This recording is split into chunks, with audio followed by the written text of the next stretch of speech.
Hello! In this video I will show you how to install Microsoft Edge browser on OnePlus 12R. So you have to start with opening your Google Play Store. Now click on search bar and type in Edge and click search. And now click install. Now you can click open.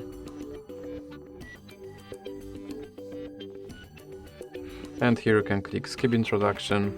Now you can set Microsoft Edge as a default browser, or you can click not now. Here you can customize your homepage, or you can click not now.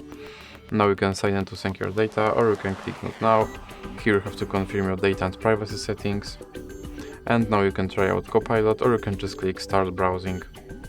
And your Microsoft Edge is now installed and ready to use, so that's it for this video.